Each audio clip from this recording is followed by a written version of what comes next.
வணக்கம். Israel Jabasingh. Thailand பிரதமரான பெட்டாங்டான் Shinawatra வெறும் 38 வயசு தான். போன வருஷம் தான் பதவி ஏற்றாங்க. 10 மாதம் தான் ஆயிடுச்சுங்க. Youngest prime minister of Thailand. ஒரு ஃபோன் கால் லீக் ஆனனால 17 நிமிஷம் ஃபோன் கால் அவங்க பதவி இழக்க நிறையவே வாய்ப்பு இருக்கு அப்படின்னு சொல்றாங்க. அடுத்தது ஆர்மி வந்துட்டு டேக் ஓவர் பண்ணுமா அப்படின்னு சொல்றாங்க. அது இல்லாமல் பார்த்தீங்கன்னா தாய்லாண்டோடைய இப்போ ஷேர் மார்க்கெட்டு 5 இயர் லோவில் அடி வாங்கியிருக்கு ஜஸ்ட் அந்த லீக்டு ஃபோன் கால்னால. ஏன்னா அந்த 17 நிமிஷம் லீக்டு ஃபோன் கால் யாரோட பேசினாங்க, என்ன நடந்தது, அதை பற்றி இந்த வீடியோவில் நம்ம பார்ப்போம்.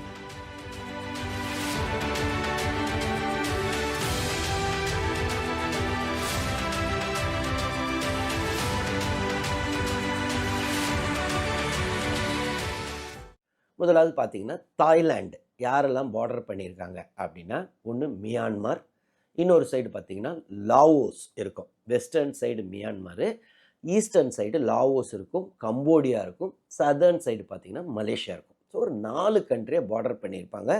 ஆனால் சீனாவும் வியட்நாமும் பார்த்தீங்கன்னா அதுவும் பவுண்ட்ரி பார்த்தீங்கன்னா இதுலேருந்து தாய்லாந்தில் ஒரு 100 கிலோமீட்டருக்குள்ளே அந்த பவுண்ட்ரியும் வந்துடும். ஸோ ஒரு ஸ்ட்ராட்டஜிக் லொக்கேஷன். அவங்க பார்த்தீங்கன்னா யாருக்கிட்டையுமே காலனியாக இருந்ததில்லை. பிரிட்டன்ட்டையும் இருந்ததில்லை, ஃப்ரான்ஸ்டையும் இருந்ததில்லை. காரணம் என்னென்னா அது ஸ்ட்ராட்டஜிக் லொக்கேஷன். இந்த சைடு கம்போடியா, அதாவது ஈஸ்டர்ன் சைடு பார்த்தீங்கன்னா ஃப்ரான்ஸுக்கு கீழே இருந்துச்சு. வெஸ்டர்ன் சைடு மியான்மர் பார்த்தீங்கன்னா பிரிட்டன் கீழே இருந்துச்சு. ஆனால் தாய்லாந்து பார்த்தீங்கன்னா டிப்ளமேட்டிக்காக கரெக்டாக மேனேஜ் பண்ணி ஒரு பஃபர் ஸ்டேட்டாகவே இருந்தாங்க. 1907 பார்த்தீங்கன்னா கம்போடியா வந்துட்டு ஃப்ரான்ஸு கீழே இருக்குது. இன்ஃபேக்ட் 1953 தான் அவங்களுக்கு சுதந்திரமே கிடைக்குது ஃப்ரான்ஸ்கிட்ட இருந்து. ஸோ 1907 ஃப்ரான்ஸ் அரசு வந்துட்டு இந்த கம்போடியாவுக்கு ஒரு மேப்பை ப்ரிப்பேர் பண்ணுறாங்க. இப்போ அந்த மேப்பு தான் பிரச்சனைங்க. ஸோ அந்த மேப்பில் எல்லை பகுதியில் ஒரு சில ஏரியா, தாய்லாண்டோடைய ஏரியாவை இவங்களுக்கு, அதாவது தாய்லாண்டோடைய ஏரியான்னு தாய்லாந்து கிளைம் பண்ணுறாங்க. ஆனால் கம்போடியா சொல்கிறாங்க இல்லை அது எங்கள் ஏரியான்னு. அங்கே பார்த்தீங்கன்னா அந்த பவுண்டரியில் எமரால்ட் ட்ரையாங்கிள் சொல்லுவாங்க. அதாவது லாவோஸ், கம்போடியா, தாய்லாந்து. அந்த பகுதியில் குறிப்பாக கம்போடியாவுக்கும் தாய்லாண்டுக்கும் அந்த டிஸ்பியூட்டட் ஏரியாவில் பழமை வாய்ந்த கோவில்கள்லாம் இருக்குது. ஸோ தாய்லாண்டுடைய கிளைமு அது எங்கள் கோவில், கம்போடியாவுடைய கிளைமு எங்கள் கோவில். ஸோ இந்த பிரச்சனை போய்கிட்டே இருக்குது. 1953 இவங்க சுதந்திரம் பெற்றுறாங்க. யார்? கம்போடியா. அதற்கப்புறம் அவங்க இன்டர்நேஷ்னல் கோர்ட்டுக்கெலாம் போய் எங்களுக்கு வந்து நீதி கொடுங்க, எங்கள் லேண்டை அவங்க பிடிச்சி வச்சுருக்காங்கன்றாங்க.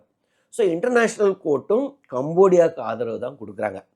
திருப்பி மீண்டும் போகிறாங்க. ஏன்னா தாய்லாண்டு அதை ஒபே பண்ணல, அதெல்லாம் எங்களுடைய ஜூரிஸ்டிக்ஷனே கிடையாது அப்படின்னு தாய்லாந்து சொல்லிடுறாங்க. ஸோ மீண்டும் அப்ரோச் பண்ணுறாங்க 2000களில்.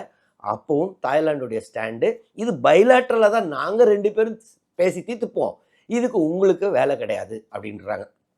ஸோ இன்ன வரைக்கும் அது ஒரு டிஸ்பியூட்டடாக தான் இருக்குது. ஸோ இந்த சூழலில் தான் இந்த ஃபோன் கால் வருது. இந்த ஃபோன் கால் நடக்கிறதுக்கு முன்னாடி என்ன நடக்குதுன்னா, இந்த பிப்ரவரி மாதம் கம்போடியாவிலேருந்து சில ஆர்மி பீப்புள் வந்து அந்த டிஸ்பியூட்டட் கோவிலுக்கு போகிறாங்க. அவங்களுடைய ஃபேமிலி மெம்பர்ஸோட போயிட்டு கம்போடியாவுடைய நேஷ்னல் ஆந்தம்மை அங்கே பாடுறாங்க. உடனே அங்கே தாய்லாண்டில் இருக்கிற மிலிட்ரி பீப்புளெலாம் அதை எதிர்க்கிறாங்க, சண்டை வருது, இப்படி ஒரு பிரச்சனை வெடிக்குது. அதற்கப்புறம் சில மாதங்களில் பிப்ரவரியில் அது நடந்துச்சு. மே மாதம் பார்த்தீங்கன்னா அந்த நோ மேன்ஸ் ஏரியா அப்படின்னு சொல்லுவாங்க, 2 பேரும் டிஸ்டன்ஸில் மெயின்டைன் பண்ணுறாங்க. அங்கே ஒரு குழப்பம் வந்துருச்சு.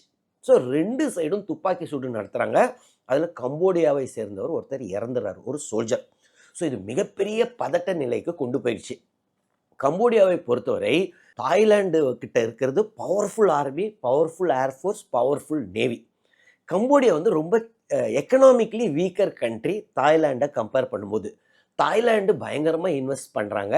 ஸோ தாய்லாண்டுடைய பெர் கேபிட்டா ஜிடிபி பார்த்தீங்கன்னா இந்தியாவோட பல மடங்கு, அது 3 மடங்கு. So Thailand better country. So கம்போடியாவை பார்க்கும்போது ரொம்பவே பெட்டர் கண்ட்ரி. ஸோ அதனால் கம்போடியாவால் மிலிட்ரி டு மிலிட்ரி கான்ஃப்ளிக்ட்டு கொண்டு போக முடியல. அதனால தான் அவங்க இன்டர்நேஷ்னல் கோர்ட்டுக்கே போகிறது. ஸோ இந்த சூழலில் மே மாதத்தில் கம்போடியாவுடைய சோல்ஜர் ஒருத்தர் சுடப்படுகிறார். ஆனால் அதே சமயத்தில் தாய்லாந்து என்ன பண்ணுறாங்கன்னா, ஏங்க கம்போடியாவுக்கு எல்லாம் கேசினோக்கு போகிறாங்கல்ல, இனிமேல் போகக்கூடாது. ஏன்னா தாய்லாண்ட்லேருந்து நிறைய பேர் கேசினோஸ்க்கு கம்போடியா போய், ஸோ அது ஒரு வாழ்வாதாரம் கம்போடியாவுக்கு. அதை நிறுத்திட்டாங்க. அதற்கு அடுத்தது எல்லை டிஸ்ட்ரிக்ஸ்க்கெலாம் பார்த்தீங்கன்னா தாய்லாண்டில் இருந்து தான் எலக்ட்ரிசிட்டி சப்ளை போகும், இன்டர்நெட் இதே போதும். ஸோ அதெல்லாம் நிறுத்திடுவோன்னு வேற மிரட்டினாங்க. உடனே கம்போடியா என்ன பண்ணாங்க, இனிமேல் தாய்லாண்ட்லேருந்து வர வெஜிடபிள்ஸாக இருக்கட்டும், ஃப்ரூட்ஸாக இருக்கட்டும், நாங்கள் இம்போர்ட் பண்ண மாட்டோம். இனிமேல் தாய்லாந்து படமே நம்ம பார்க்கக்கூடாதுன்னு பேன் பண்ணிட்டாங்க. ஸோ மிகப்பெரிய பதட்ட நிலைக்கு போச்சு இந்த மே எண்டில்.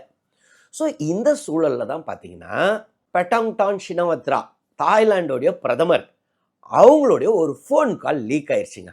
17 நிமிஷம் அவங்க யாரோட பேசுகிறாங்கன்னா ஹுன்சென். ஹுன்சென் யார்? கம்போடியாவுடைய லீடருங்க. ஹுன்சென் பார்த்தீங்கன்னா 1998 2023 வரைக்கும் 25 வருஷம் கண்டினியூஸாக பிரதமராக இருந்தாருங்க. அதுக்கு முன்னாடியும் பார்த்தீங்கன்னா 85 93 வரைக்கும் அப்போ ஒரு 8 வருஷம் பிரதமராக இருந்தார். 23 அவரே வாலண்டியராக ஸ்டெப் டவுன் பண்ணிட்டு அவர் பையனை பிரைம் மினிஸ்டர் ஆக்கிறார். ஸோ ரொம்ப பவர்ஃபுல் பர்சன் கம்போடியாவில். அவரோட இவங்க பேசுகிறாங்கங்க. அந்த ஆடியோ லீக் ஆயிடுதுங்க.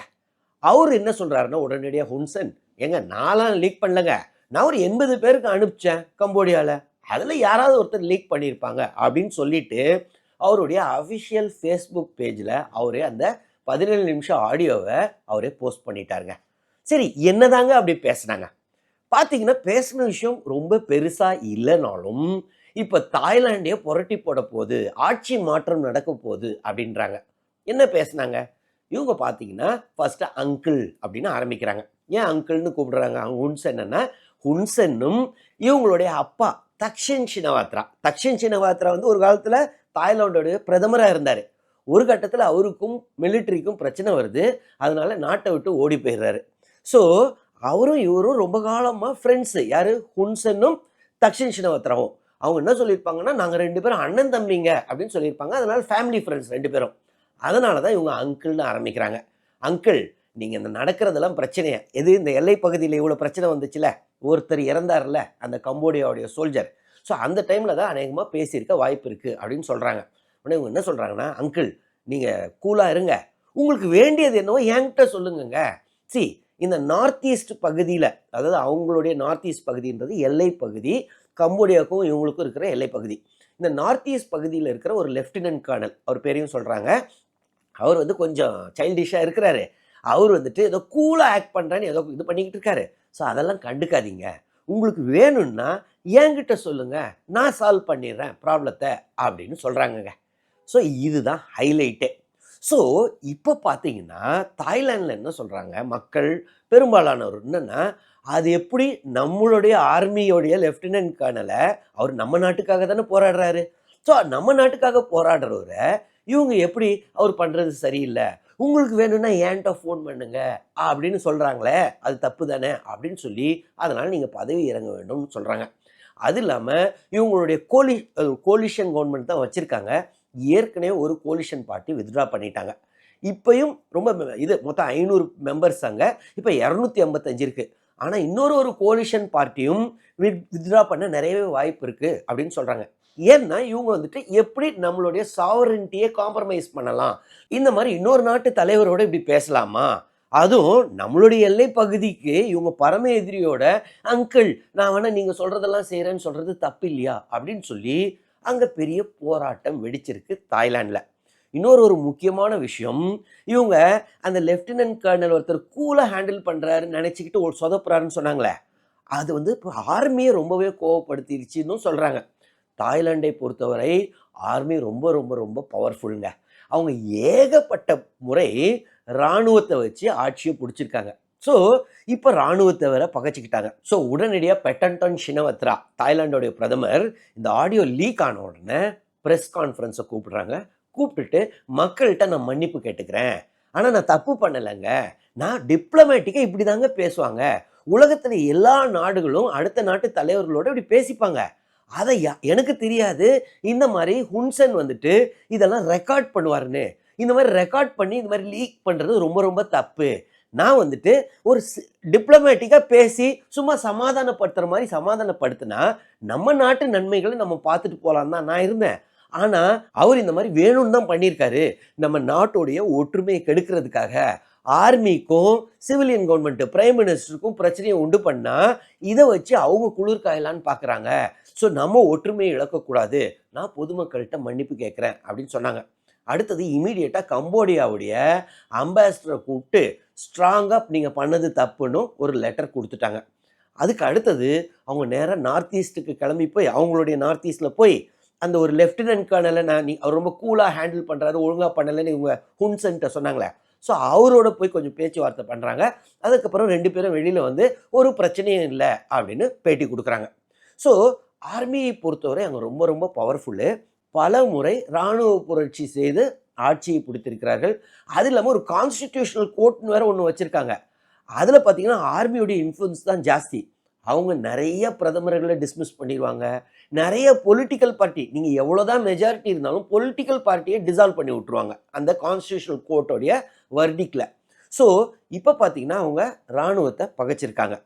சரி, ஹுன் சென் கம்போடியாவுடைய ஒரு சீனியர் லீடரு. அவருடைய பையன் தான் இப்ப பிரதமரு. அவருடைய க்ளோஸ் ஃப்ரெண்டோடைய பொண்ண இந்த மாரி தேவையில்லாம எதற்காக ஆடியோ லீக் பண்ணியிருக்காரு? இதற்கு காரணம் என்ன சொல்றாங்கன்னா, அவருக்கு கொஞ்சம் கொஞ்சமா ஃப்ரஸ்ட்ரேஷன் வந்துருச்சாம். இப்போ ஹுன்செனுக்கு பார்த்தீங்கன்னா, ஏறக்குறைய 72 வயது. அவரு என்ன நினைக்கிறாரான்னா, நம்ம உயிரோட இருக்கும்போதே இந்த எல்லை பகுதியில பிரச்சனை இருக்குல்ல, அத சால்வ் பண்ணி அந்த லேண்ட நம்மளுடைய கம்போடியாவுடைய டெரிட்டரிக்கு கொண்டு வரணும்னு ட்ரை பண்ணியிருக்காரு. ஆனா போக போக பார்த்தீங்கன்னா, அவரால கொண்டு வர முடியல. இவருடைய க்ளோஸ் ஃப்ரெண்டோடைய பொண்ணு தான் இப்ப பிரதமரா இருக்கு. இருந்தாலும் பார்த்தீங்கன்னா, எல்லை பகுதியில இப்பயும் அலோவ் பண்ண மாட்டேங்கிறாங்க. அது இல்லாம கம்போடியாவுடைய ஒரு சோல்ஜரையும் சுட்டுக் கொன்னுட்டாங்க.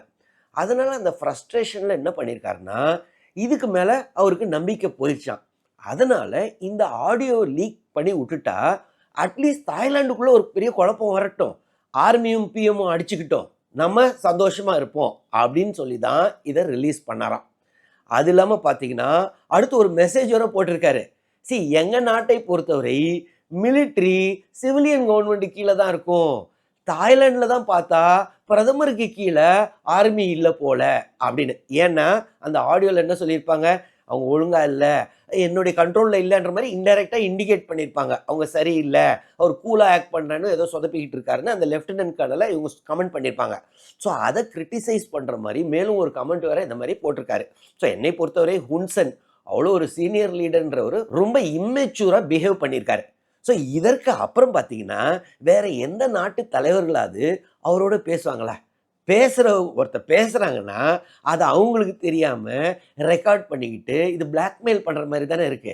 ஸோ ரொம்ப ரொம்ப கேவலமான செயல தான் செஞ்சிருக்காரு ஹுன்சென், டவுட்டே இல்ல. ஸோ இதனால கம்போடியா வந்து டிப்ளமேட்டிக்கா நெறையவே அடி வாங்க போது. மத்த நாட்டு பிரதமர்கள்லாம் கூட இனிமேல் அவாய்ட் பண்ணுவாங்க அங்க பேசுறத. அதே சமயத்துல பெட்டான்டான் ஷினவத்ரா தாய்லாந்துடைய பிரதமர் பதவி நீடிக்குமா? இல்ல பறிபோகுமா? என்னை பொறுத்தவரை அவங்க ஏற்கனவே ஒரு கோலிஷன் கவர்ன்மெண்ட் தான் லீட் பண்றாங்க. ஒரு கோலிஷன் பார்ட்டி வித்ட்ரா பண்ணிட்டாங்க. ஸோ இப்போ ஸ்லிம் மெஜாரிட்டியில தான் இருக்காங்க. 255, 500ல. ஸோ ஒரு 5, 6 போச்சுனாலே பதவி போயிரும். அது இல்லாம அடுத்த கோலிஷன் பார்ட்னரும் இத வித்ட்ரா பண்ணலாமான்னு ஏதோ மீட்டிங் போட்டிருக்காங்களாம். இது இல்லாம அவங்க பவர்ஃபுல்லான ஆர்மிய வேற பகச்சுக்கிட்டாங்க. இப்போதைக்கு வெளியில பேட்ச் அப் பண்ண மாரி ஒரு பிரஸ் மீட் குடுத்தாலும், ஆனா பிரச்சனை இருக்கு. ஸோ என்னை பொறுத்தவரை ஒரு 2, 3 மாசத்துக்கு மேல அவங்களுடைய பதவி தாங்காதுன்னு தான் தோணுது. அதுக்கு முன்னாடியும் பதவி இழக்க வாய்ப்புன்னு தான் எனக்கு தோணுது. நீங்க என்ன நினைக்கிறீங்க?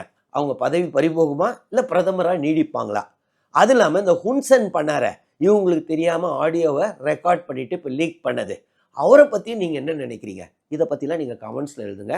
நானும் பார்த்து தெரிஞ்சுக்கிறேன். அது இல்லாம இந்த வீடியோல ஏதாவது டவுட்ஸ் இருந்துச்சுனாலும் கமெண்ட்ஸ்ல எழுதுங்க. நான் கிளாரிஃபை பண்றேன். தொடர்ந்து இந்த சேனல் மூலமா சந்திப்போம். நன்றி, வணக்கம்.